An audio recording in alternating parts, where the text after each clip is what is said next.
Now, I want to say what's up to everybody out there that's listening.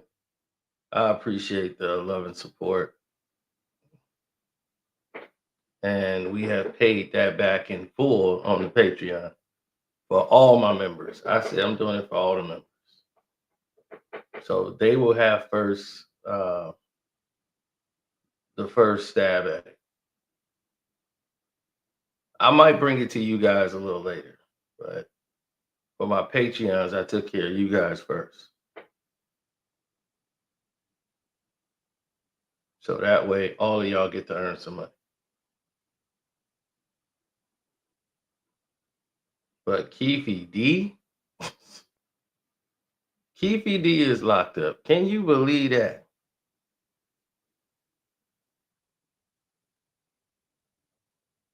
Keefe D is locked up. Can you believe that? Hell yeah, I can believe that. Why? Because he deserves to be locked up. They should throw away the key. Throw away the key. Because you, my friend, have been able to sit back, eat, go and do these interviews, bragging about how you used to be in the car, how you was in there passing the gun. I would have shot him if I was over there, but I gave him the gun to shoot. Talking about it in your book, getting paid off of murder on an open murder case. I got immunity. See how that's working for you now? You see how your stupid self don't know the law? You thought you did. Now look at you.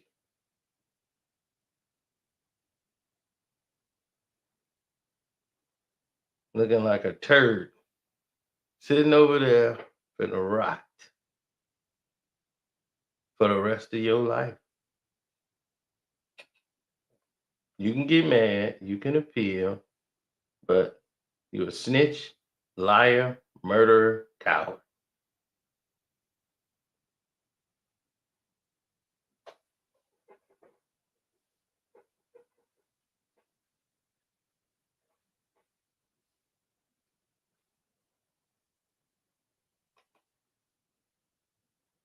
The vaccine shot gave him immunity. That's funny. So now he's got the super lawyer brother who's representing him, was supposed to get him out, and he found some way to do that. There was another big case that went on in there where the other people who were sitting in the courtroom were forced to watch and endure.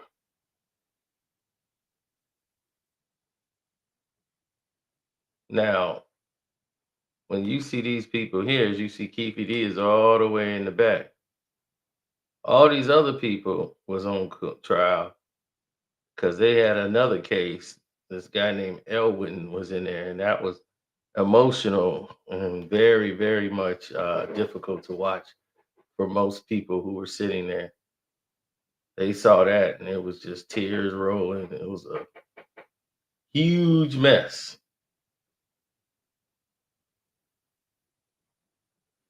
A very huge mess. Now, All right, that's it for page 10. Does anybody have anything they want called more quickly before we get into the dates? that's the end. They got to clear the courtroom. All right, let's call page 6, Wayne Davis, C377407. Mr. Davis is present in custody with Mr. Arnold. We have Mr. Giacomo appearing before the state. This is on for Mr. Davis's motion to dismiss. Mr. Arnold, I did see the state called its opposition on 115. Did you want to file a written reply, or do you want to proceed with oral argument? I proceed with oral argument, Your Honor. Okay, you may proceed. Thank you, Your Honor. To begin with, I'll start with the corpus delicti argument. Basically, the law is clear, Your Honor. The state cannot proceed with the conviction against Mr. Davis solely based on his admissions. And if they don't have any evidence to corroborate those admissions, the case should be dismissed. And it's very clear, we both cited to the same exact case as the Sheriff v. Gada case. And the law is very clear.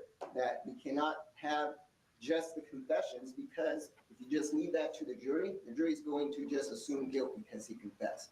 And so without the state providing any evidence outside of those confessions, that's a huge problem. It amounts to a legal trial, a trial that won't have the correct result. And so the state is saying that basically we were, we should have done this as a habeas petition. I disagree with that. Here's the reason why. We are not contesting probable cause. What we're contesting is, after all of the evidence has been delivered, there's no corroborating evidence. There's nothing. And then the state also stated that we're just looking for a corpus delicti. You just have to look at the body. If there's a body, there's corpus delicti. And that's just not the rule, Your Honor. There has to be, obviously in this case, a body. But the state has also alleged that this was assisted, promoted by a gang. And so those facts have to be evident. And the only way we have those facts is from Mr. Davis's own mouth. The other participants in this, which I'll talk about in my second argument, are all dead.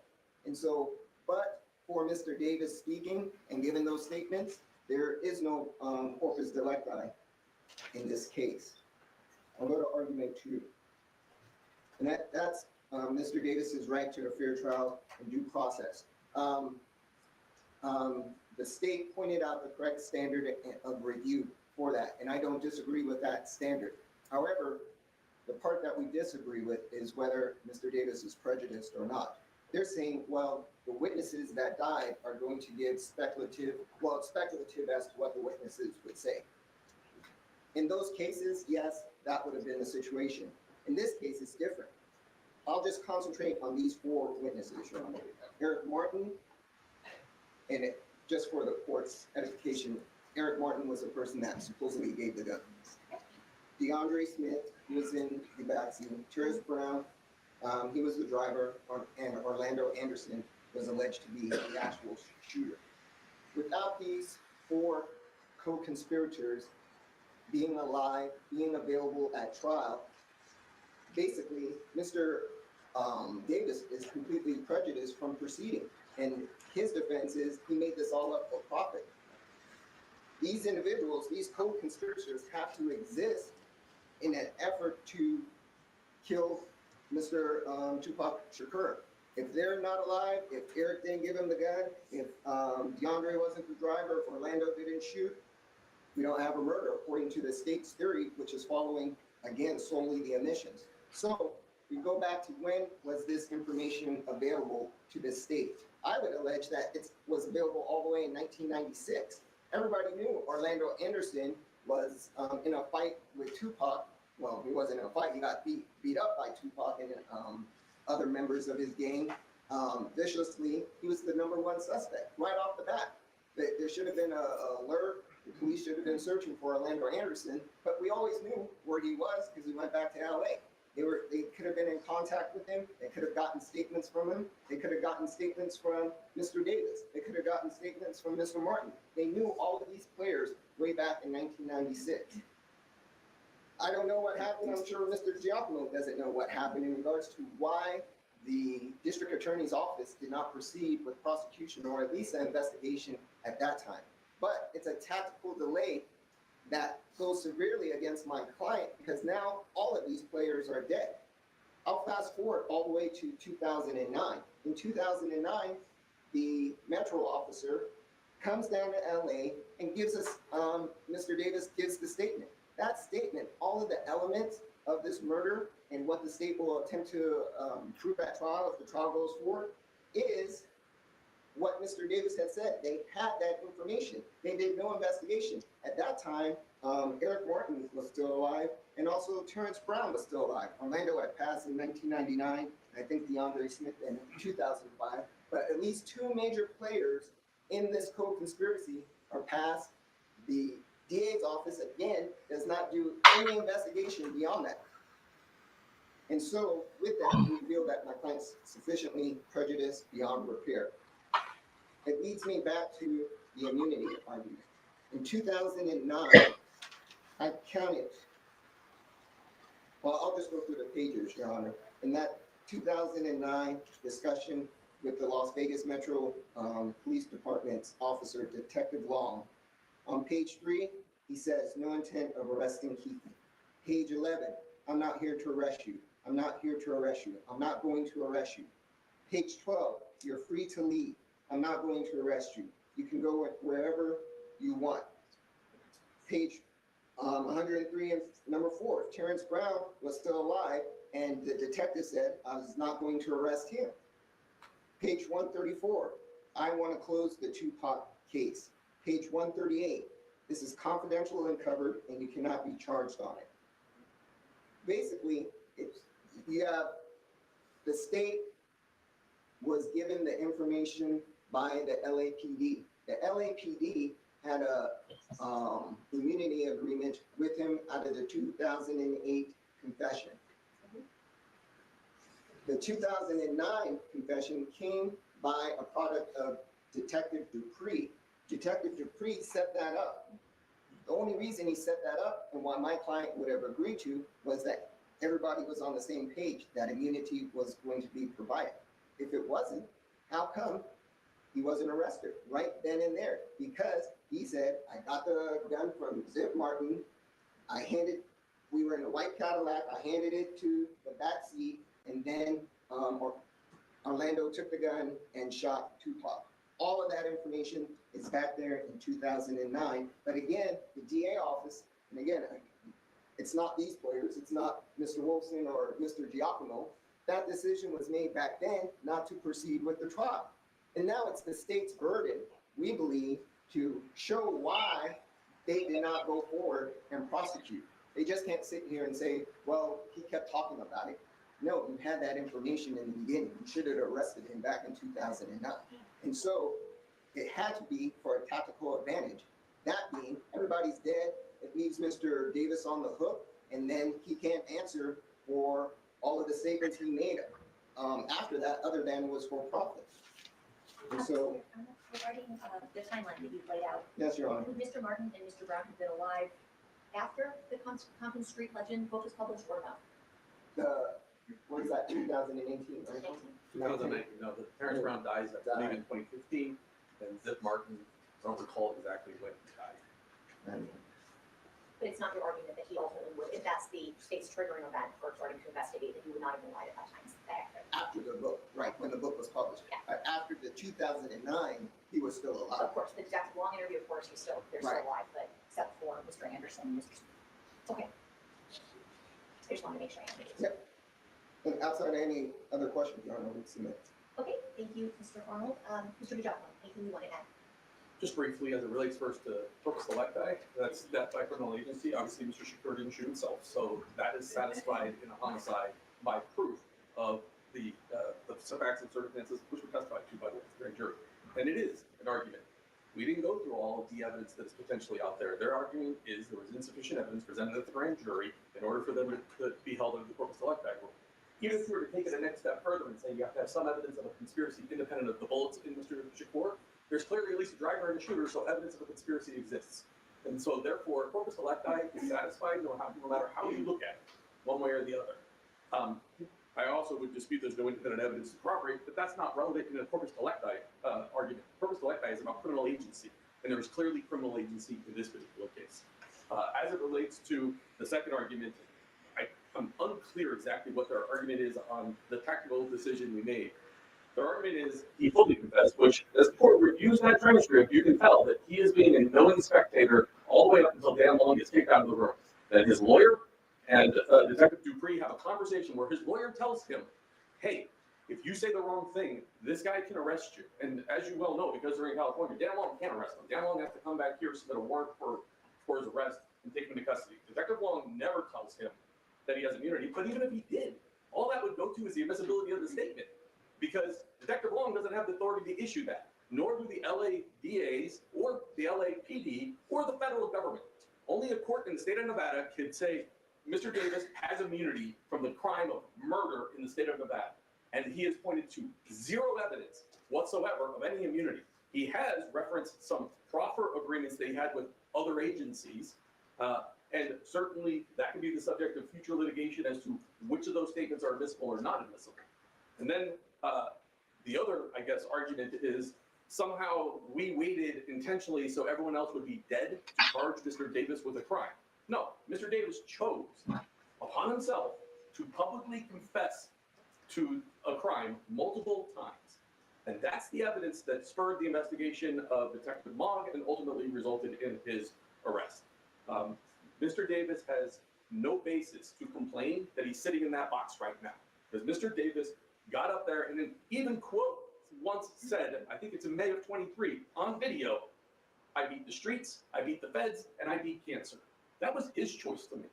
And when he made that choice, the state of Nevada chose to charge him, and he needs to stand trial for the charges, and I'll submit it. Mr. Arnold, any Yeah. follow-up? Just a quick rebuttal. I don't want the court to get hooked up on this corpus delicti. The corpus delicti rule is basically, again, that's in the preliminary hearing stages of the case. The black letter law is this. The law states you cannot have a conviction based upon just his admissions and statements. That's the law.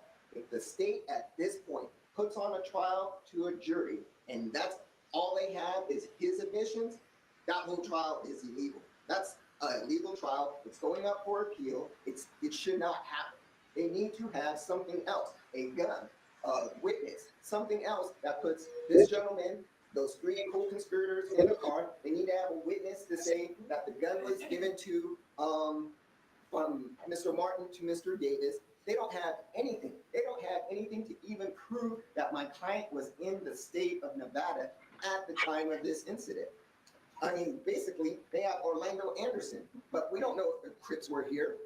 That's all hearsay that came from the grand jury, and there's no evidence whatsoever. And so without that, we can't put on the trial, Your Honor. We just simply can't. In regards to the delay, again, I don't blame this office, this DA's office in regards to the delay, but somebody made the decision along the way that we are not going to prosecute Mr. Davis. And this office now needs to go forward with that immunity agreement. They need to. Those promises were made by their officer, the state's officer, and now we're just gonna ignore that? That doesn't make sense. Immunity agreement from this office, or from the general. From the general immunity that started from 2008 and went to 2009. Like I said, the only reason that Who 2000 within Clark County DA's office made that argument? Was that? No, it wasn't at the DA's office. It was the Las Vegas Metropolitan Police Officer, Detective Law. When he said things like, I'm not going to arrest you. Right, right. And again, like I said, it was not the office. And so outside of us, having an evidentiary hearing as to who made those decisions back then in the DA's office, I mean, my client is just prejudiced because of those decisions. Because again, everybody waited all these years, and now we have players that are co-conspirators that are just dead and can't, deny participation. And so with that, we submit, Your Honor. Thank you so much, Mr. Arnold. Okay, I'm going to take your arguments in turn. First, the corpus electi argument. I am going to consider this on its merits, given the Supreme Court's guidance in Diami versus State. I think that it's better to at least hear it on its merits. Corpus electi requires there to be corroborating evidence to support confessions. In a homicide case, the Nevada Supreme Court, as you both said, indicated this to be satisfied without proof of death by criminal agency. So I think maybe an example makes the most sense to explain what this concept means. For example, I confess that this morning, as I was driving to work, I killed someone on 30 Lewis Ave. All right, now let's say there's no body ever found, there's no video, there's nothing. It's only my statement that I killed someone that makes this crime exist.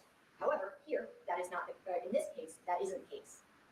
There is corpus electi because Mr. Shakur was shot and eventually passed away from his injury, and an autopsy was completed. His death was determined to be homicide by gunshot wound, and ultimately, it's a situation where the crime has been established. That the murder occurred because of the body of Mr. Shakur. So I will deny it on those grounds. Regarding the pre-indictment delay argument, as you both cited, it looks like the standard is laid out federally in People versus Nelson. I'll use that standard. A delay in prosecution occurs before the accused is arrested or complaint is filed, so we're looking at a pre-indictment delay argument. That could potentially constitute denial of the right to a fair trial and due process of law under both state and federal constitutions, and then determining whether prejudice to the defendant is occurred according to balance the harm to the defendant and for justification for the delay. Here, it's clear that some of the witnesses are now deceased, and there is definitely evidence that has been lost. However, I do find there is a justification for the delay, and a pretty significant one. Uncovering information on Mr. Shakur's murder was ultimately no easy task. There was the interview in 2009, but it's clear that there was, at the attorney's suggestion, Mr. Davis at that time was not getting full information. He was sort of trying to obscure information and make it very general so that he would not be charged with murder, as his attorney would do it. It was not until ultimately the Constitution Legend book was released in 2019 that Detective Law then sought to establish the words in the book are actual defendants and to corroborate those things. The prejudice of the death of those words that had been identified had already occurred at that time. Additionally, it took the next several years to gather that evidence and ultimately led to the June 23rd, 2023 search warrant of the defendant's residence.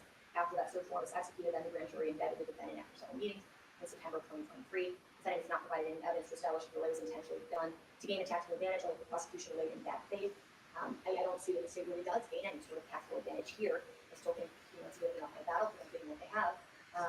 And ultimately, they can't get complete justice for Mr. Shakur because of the deaths of those other people, including Mr. Anderson, who's the alleged shooter in this instance. And so I ultimately don't see that this is a situation where the state really got any advantage out of any, and in fact, is themselves hindered. And so overall, I'm going to deny on the pre-indictment delay argument and turn to the immunity argument. It's fairly clear that the state of indictment never offered the defendant any sort of immunity. The federal government did in some capacity, but it doesn't appear to be complete transactional immunity. The court agrees that the interview defendant gave to the federal authorities in 1998 cannot be used against him as per the terms of the agreement. That's something that the state also conceded in their motion. However, the defendant has not produced any sort of agreement showing the federal government offered him transactional immunity from ever being prosecuted for those crimes. In the 2009 interview that's been referenced multiple times throughout these arguments, Detective Duane's assurances of not arresting Mr. Davis really go to whether he was in custody for purposes of Miranda or things like that. Additionally, he didn't have a warrant at the time, so that was an accurate statement of the law. There's nothing in that that can imply transactional immunity. Additionally, the defendant's attorneys concerned at that time of that 2009 interview with Detective Duane kind of showed the opposite conclusion, that he is concerned with the defendant being charged with murdering Mr. Shakur, and that which leads me to believe that Mr. Davis did not have transactional immunity in the view of his attorney, and that's why his attorney advised Mr. Davis to keep it vague. And at that time, Mr. Davis did listen to his attorney, but his subsequent interviews and his self-proclaimed biography did not keep it vague. As the years passed, Mr. Davis revealed additional information on his own volition, and presumably for his own pecuniary interests, connected him to this the alleged death of Mr. Shakur, allegedly at Mr. Davis's hands. And I do find the state is entitled to that information freely given by the defendant with no prompting by governmental authority and released to the public in its prosecution. So I'm going to deny motion on that as well. Overall, motion to dismiss is denied, and the state is fully ordered consistent with this ruling and with its opposition. Thank you, we will. All right. Regarding the trial readiness, where are we at with that, Mr. Of course, yes. Give me 1 second to pull up something.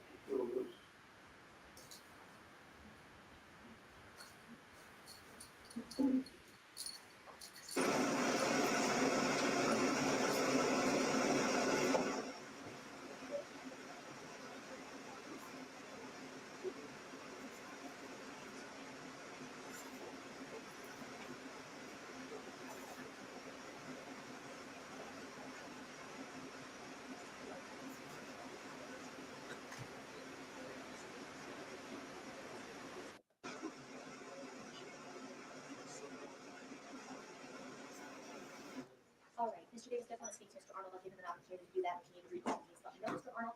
However, regarding trial readiness, Mr. Arnold indicated that there were potentially some issues that could prevent this case from going forward on 3/17. I'm going to hear those issues further on 2/11.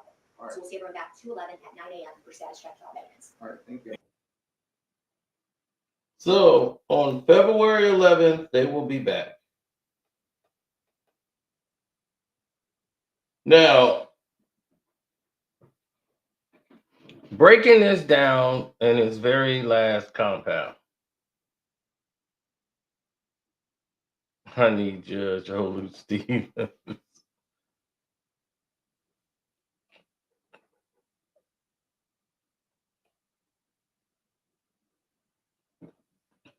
Now, what they saying is they didn't in 2009 see the transactional. The judge is saying the federal government did not give him a transactional immunity. In 2009, he had some form of an immunity, but it was more of a proffer agreement. Now, all those interviews, the book, mainly the book, him actually being profiting off of what was going on. Like, y'all don't even know. I had a book deal. People wanted to do it, was like, hey, I'm gonna manage it. You know, I can get you this book deal. You're gonna get $500,000 up front. And we want you to tell your hip hop stories, like true hip hop stories and all that, and a book, because it's so engaging. I was on your channel and I want to represent you. I'm gonna get you this book deal, and it's gonna be 500,000. And I want you to do mainly the Tupac stories, the Biggie stories, and what happened there. And then I want you to go into these stories. I said, hey, buddy, let me tell you something. The people that know. I don't want to go down this road. I'm not finna get shot at a book signing.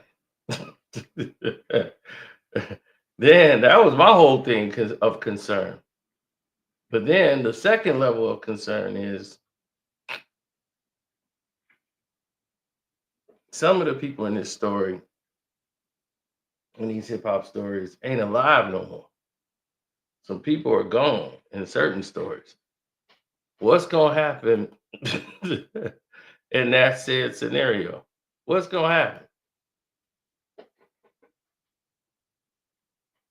Next thing you know, yeah, 500K bonus. That's what he said that he could get. It never really went anywhere because I was talking about doing the book, and it ain't had nothing to do with this, with hip hop and nothing else. And I wasn't looking for no 500K signing bonus.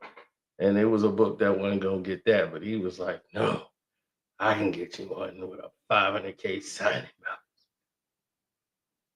Like signing bonus of 500K, and this is like 2019, I believe, 2019, 2018.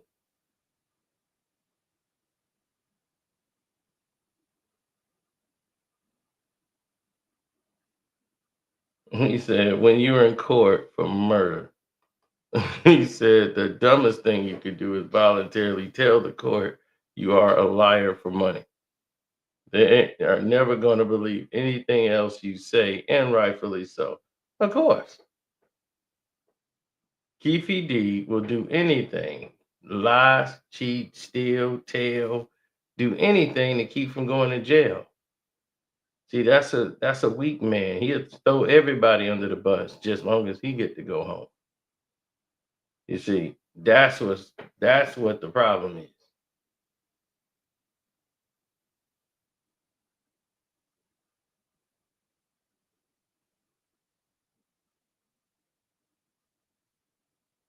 There is no real Diddy case.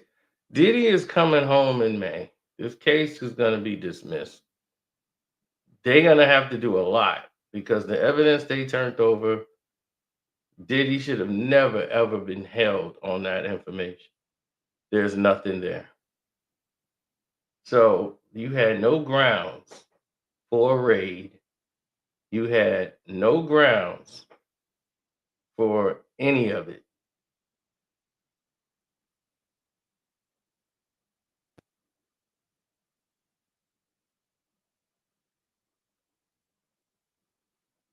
Yeah, he lived in Henderson, Nevada with his wife, Keefe D. But the problem is when you have police officers who are putting out books, who's a liar and a crooked cop, in my opinion, and Greg Kenning, Kading or whatever. You got this guy who didn't like Tupac, didn't like anything about any hip hop, don't want to see any rappers make any money or anybody else.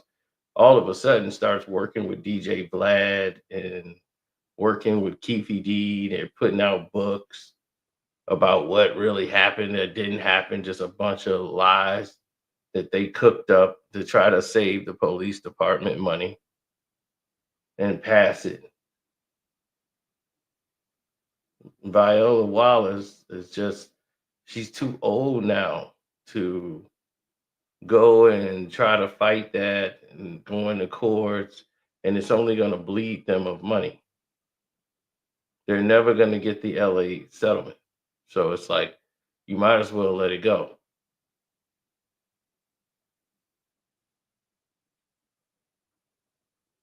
Well, if Keefe D was anybody that mattered, in the real walk of things, it's just that it's insulting to hear people like him Whack 100, and all these other people disrespect a man that ain't here no more, who they never would have disrespected if he was alive.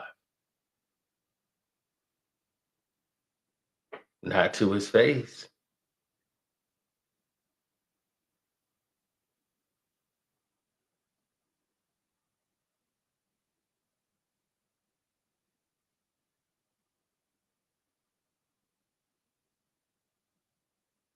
Well, they said Biden pardoned everyone but Diddy. They made sure his house burned down. Didn't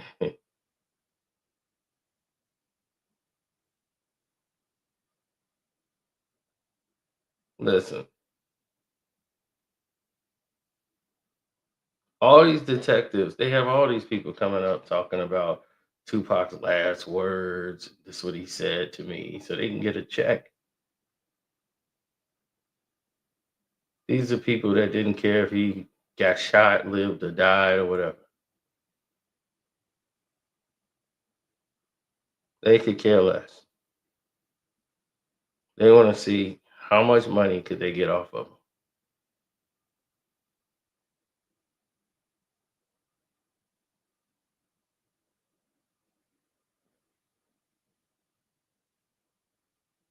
Trump pardoned everybody from the insurrection.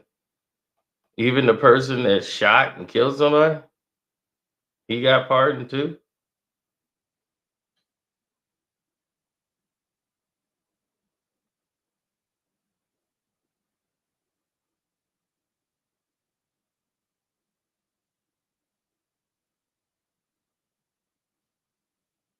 So this person who said he denounced the actions of the people that did this thing has now acquitted them or pardoned them.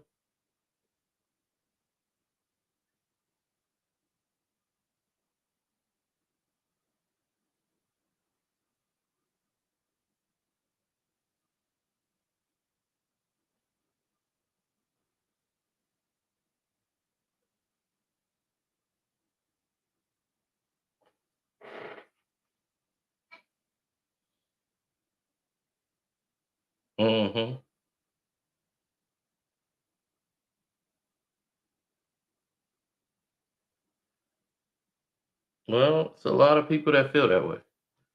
I feel that Keefe D should have went down.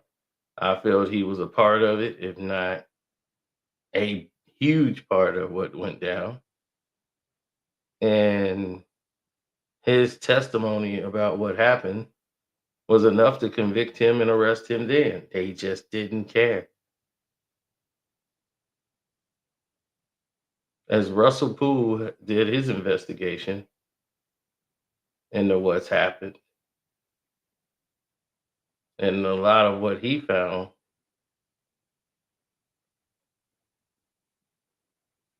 was saying and leading to a lot of characters being involved in the situation. Russell Poole, who died in the police station, going to talk to the police officers about the case, had a heart attack in the police station.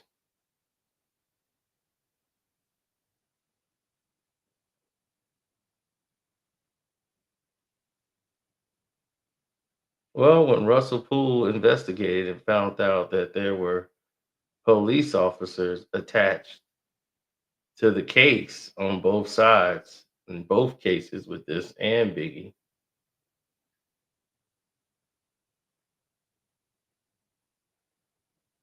and then on the Patreon, you hear it for the very first time.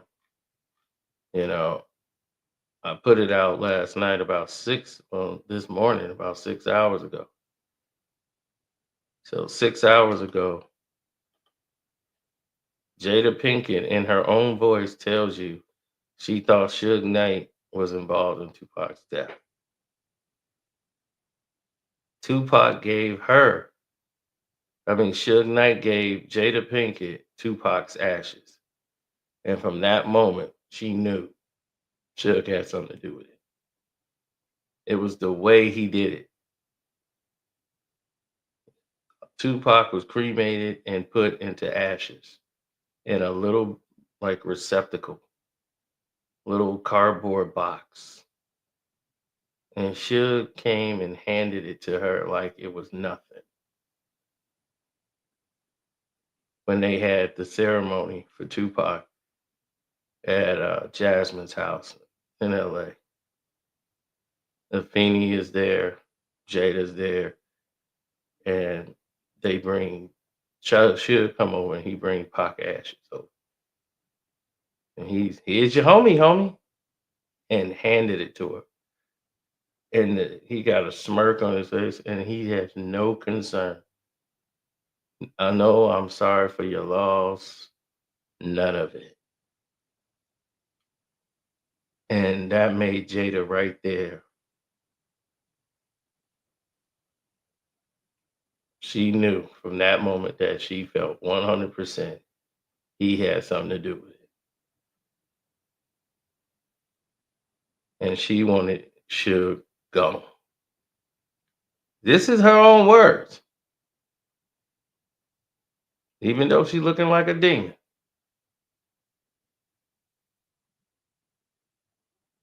You go on the Patreon. Oh, it's there. Upon his release from prison, at a restaurant, I wanted him to pay. I never felt that intense need for revenge in me before. She wanted him to pay. I wanted him to pay. Not even after being held at gunpoint. Pac was dead. And Suge handed me his ashes in a little cardboard box like it was just another fucking day.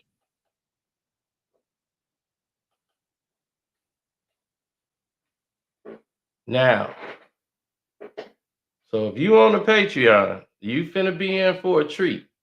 Because I don't think y'all have ever heard Jada Pinkett say that. Ever.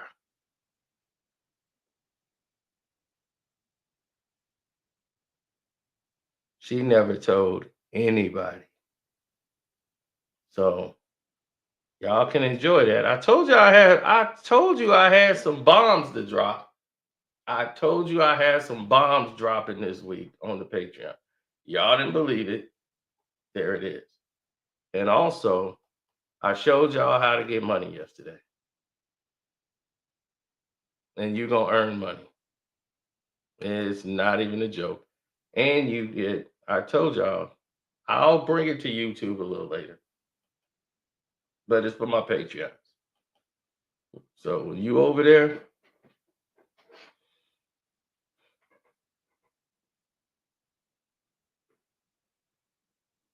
you say you believe it's sensationalism. A lot of it probably is, but a lot of it isn't. She reveals a lot of stuff that was real, so she tried to code it in different ways, but this was really a telling on herself without, trying to do it in other ways because she was protecting other people, like her lesbianism with MC Light. She spoke on that. She didn't have to say that to sell the book. Believe me, there's enough on here. She didn't have to say that to sell the book. That's not AI. It's not AI. It's Jada Pinkett Smith. It's 100% Jada Pinkett Smith, not AI.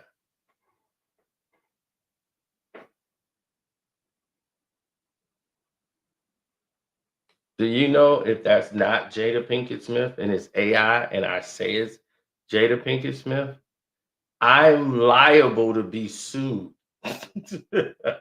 So no, it's Jada Pinkett Smith. He said, I'm joking. Oh, okay. Dude, I'm not worried about Vando. I'm glad for him he's back, but he's missed like 2 years of basketball from some type of foot injury. Vando has been hurt so many times. He was a good on ball defender. But here's the thing about Vando. How reliable is he going to be?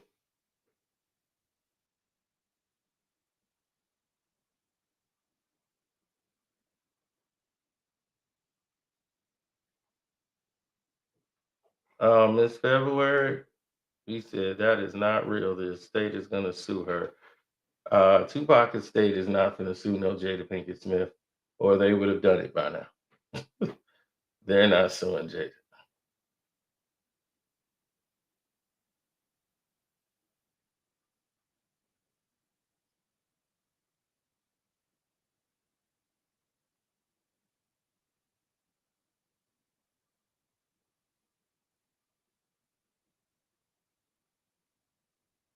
That's already coming. I'm already gonna do that. The LAPD conspiracy. Yeah, I'm already doing that for the Patreon.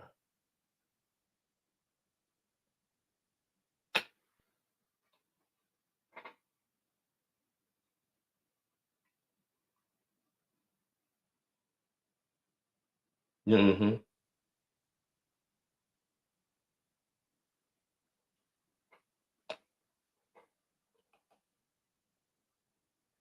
Danny Boy denies the incident, according to the interview they did on Heart of Death. What incident are you talking about? You have to be specific.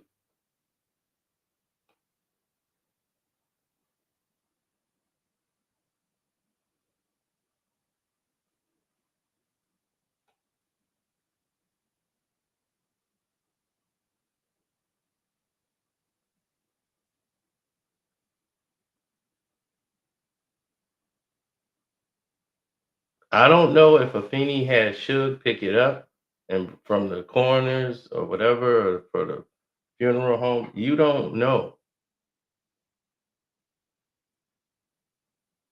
And he brought it to where Afeni and everybody was at for the ceremony they had for Tupac when she put his ashes into the water.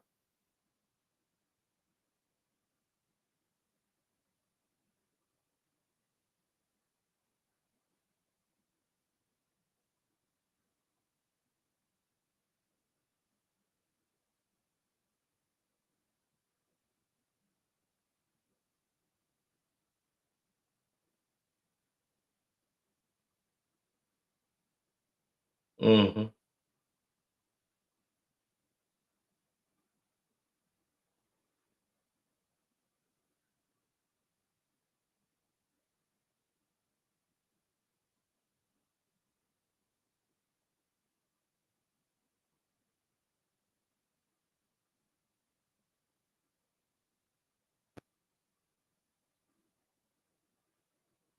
Yeah, it was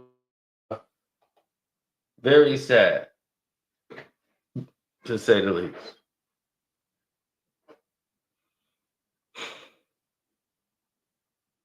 I'm saying anything is possible, man. I just find that very hard to believe that Suge would be in that car with somebody shooting that reckless.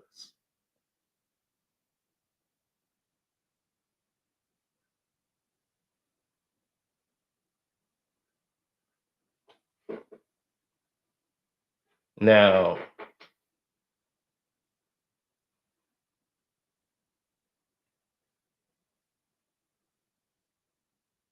Jada Pinkett also brought up the fact of how Tupac was cremated so fast. Like, why would you do that? If they might needed to preserve his body for an investigation. He was just murdered. So why would they do that so fast? He went from dying in the hospital immediately to being cremated. That was like an autopsy was done, and then from there they didn't even know, they snuck his body out, took him to get the autopsy done, And from there,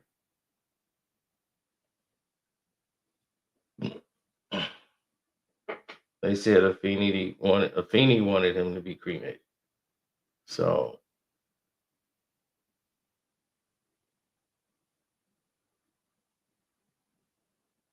just for me looking at the evidence with my detective brain,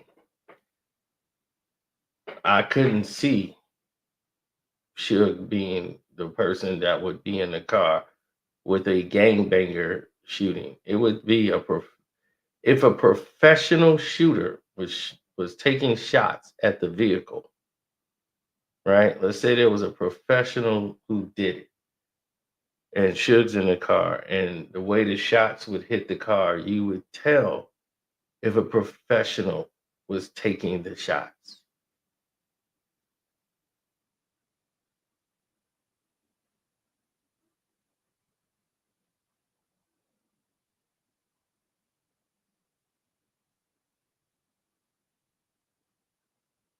hmm The way the shots are lined up into that vehicle, that was not a professional shooter.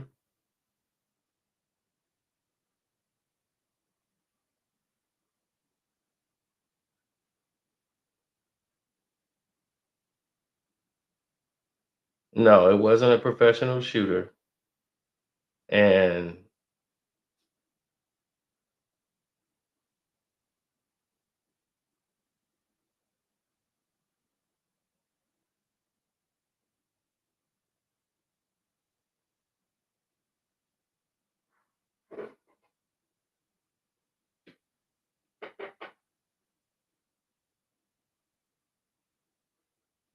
mm-mm, the shots are too random.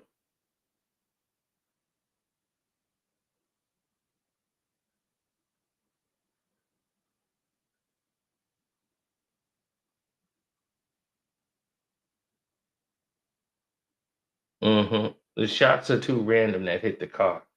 That's the way that is somebody arm coming out with a gun and shooting out of control. Somebody put the gun out the car and started shooting, and then they drove off. It's too. Mm-mm. Nobody got out of the car. I don't know what she was talking about. Somebody got out of the car and shot. If anybody would have got out of the car and shot, they'd have told you. They'd have had a full description. An arm came out of the car and shot.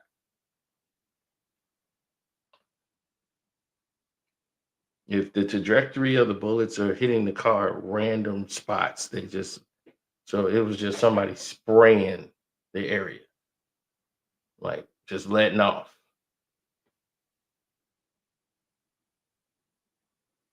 Like Pac died so quick.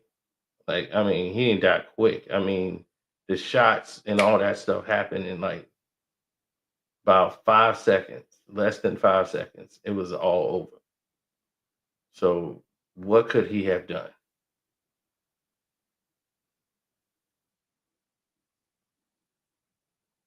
Yeah, Holocaust died. I heard about that. He tried to jump to the back seat of the car. He was in the front seat to the back seat, trying to move. That was just out of instinct, from being shot at. Bullets are coming in.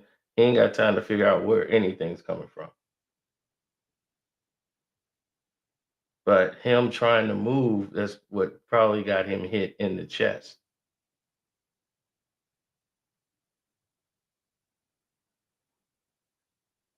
Because it's almost identical situation that happened to him happened to Biggie. Because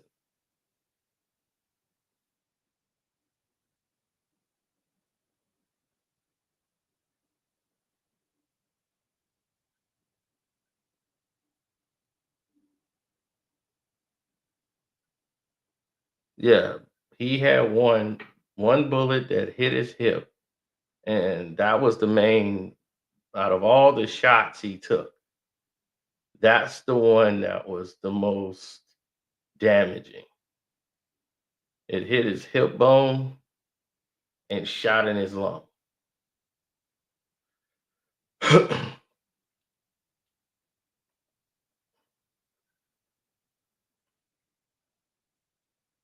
Same thing happened with Biggie.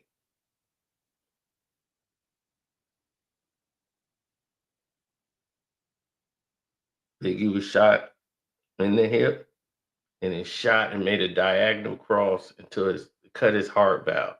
Like he was gonna be gone. It damaged like his heart area. It made like a cross all the way hitting his hip. Because he was sitting the way he was sitting up. Like all those other shots Big had, none of it was fatal. He had no shots in his chest. Everybody didn't know where he wasn't hit in his chest. All of it was basically leg shots, except for the one that hit him in the hip bone and just shot across. That was the fatal shot. Had they got him to the hospital, he would have had a chance to survive.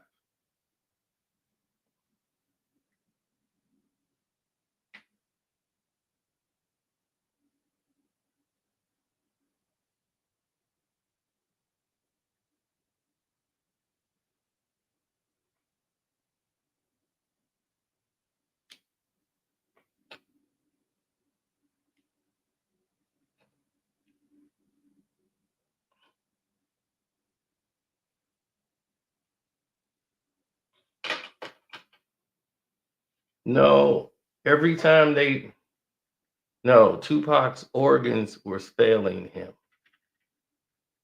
I know everything about this case.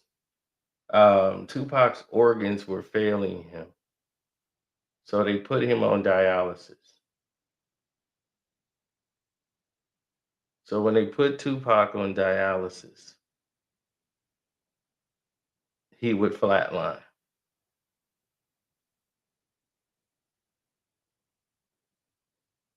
Every time they hooked Tupac up to the machine, his heart would stop.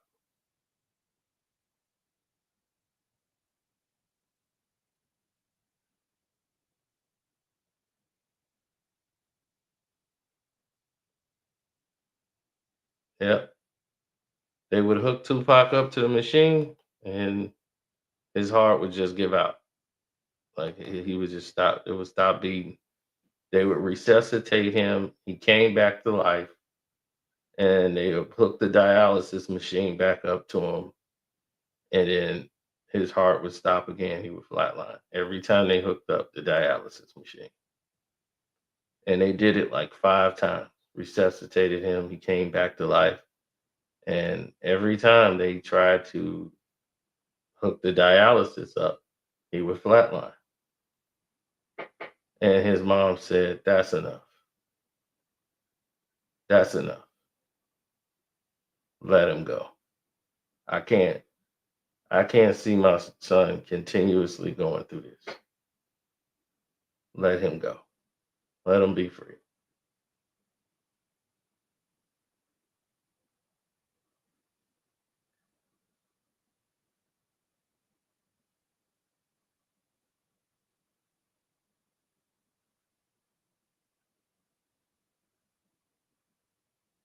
Yeah, Michael Moore, who's no longer here, saying he heard got him over the the thing here. I don't know if that's was a cop or somebody else. We don't know who that was.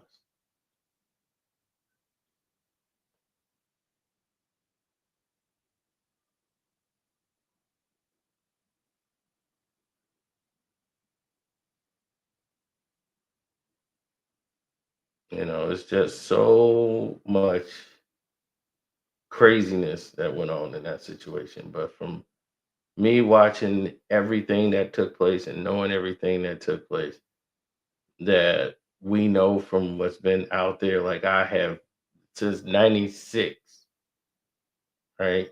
We've heard every bit of evidence or what have you. right? And people knew what the drop was. People knew what went down, like the streets, because they went to war.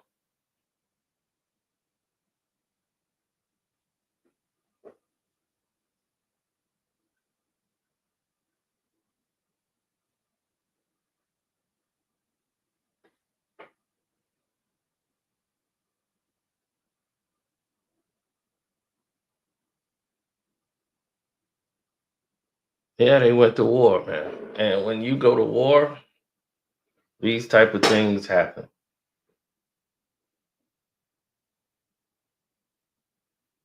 And that's karma to come back to get you. You see where Suge is now, don't you? See where he's been. Um, it's a lot of bad karma and bad everything. There was one person dying, Pac caused about 30, 40 people died after Pac died. About at least 30. The war in Compton was crazy. Almost all Suge homies died.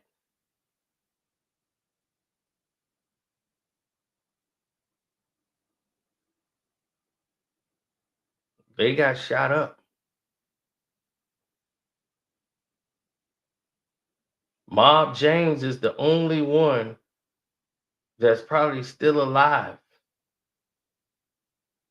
Like all his guys was getting towed up.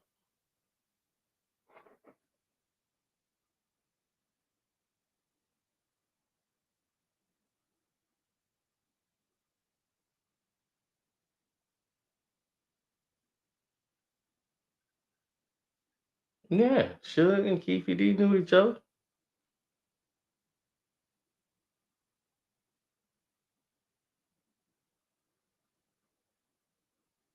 Dog, everybody got hit up after that. It was guys losing people on both sides, man. One week, it's a lot of them people in the blue losing their lives.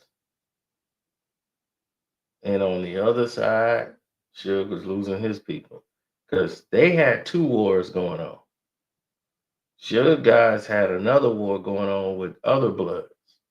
Bloods killing Bloods. Yeah, it was crazy. So they were fighting other Bloods. So other Bloods actually took out some of Suge people. It was crazy, man. Like Suge had nobody really around him no more.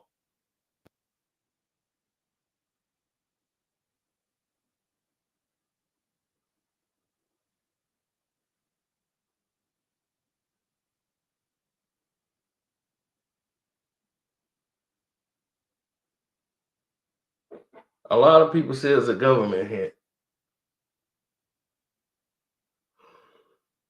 If it was a government hit, there wasn't a need for a government hit.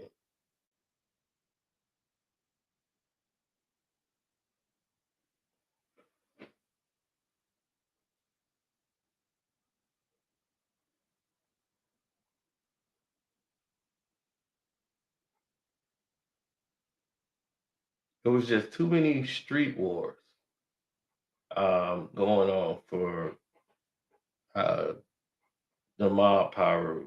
It was a lot of street wars for sure, guys. Rather, two wars at the same time will leave you decimated.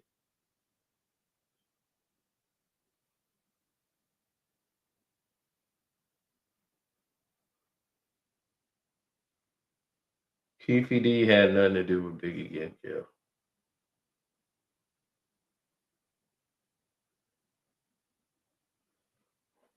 This man had went and talked himself into prison, pretty much. But what he was doing was talking about his involvement.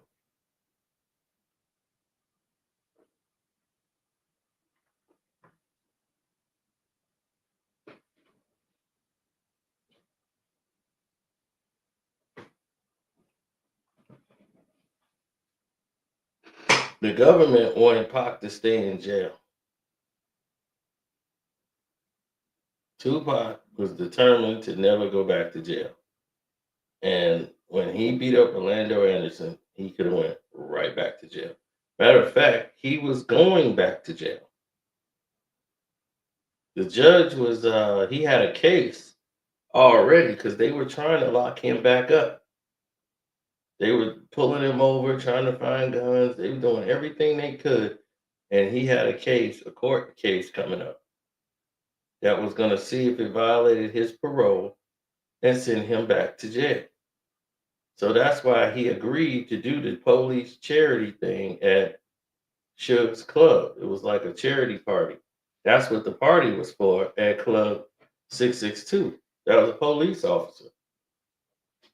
And he was gonna make Tupac's case go away because it was like Tupac had to do community service, and this was gonna count towards his community service, and this would have been it. He'd have been in the clear. So Tupac had to go to Vegas. So everybody's like, Pac didn't want to go to Vegas. He really didn't. He probably didn't want to go. He probably was like, man, I don't want to go. But he knew he had to go.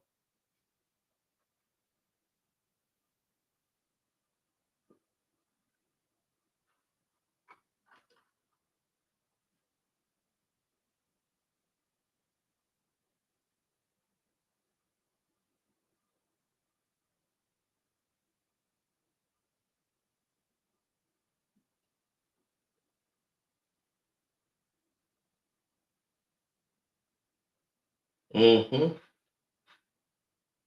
So anyway, on that note, we're going to get up out of here. Love, peace, and hair grease. Thanks to all of y'all. See y'all on the Patreon. I should return a little later. Might be sooner than you think.